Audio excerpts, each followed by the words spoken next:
Sir இதுதான் நம்ம இடத்துலேருந்து வர இந்த ரோடு நான் காமிச்சல அந்த ரோட்டில் நம்ம கரெக்டாக ஒரு 800 மீட்ரு, நான் சொன்னேன் இல்லைங்க 800 மீட்ரு வந்தீங்கன்னா இது அந்த பல்லடம் டு தாராபுரம் பைபாஸ்.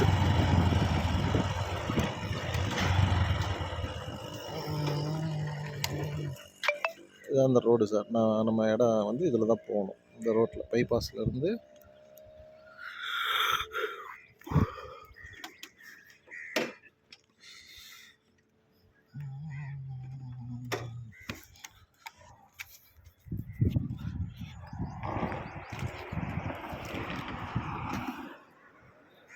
இது பல்லடத்துலேருந்து வர ரோடு சார். பல்லடத்துலேருந்து வந்து இது அப்படியே தாராபுரம் போகிற பைபாஸ். இது இந்த பைபாஸ்லேருந்து தான் உள்ளே வர அந்த ரோடு. இந்த ரோட்டில் தான் வந்து நம்ம ஒரு 800 மீட்ரு போனால் நம்ம சைட்டுங்க. பைபாஸ்லேருந்து கரெக்டாக 800 மீட்ரு.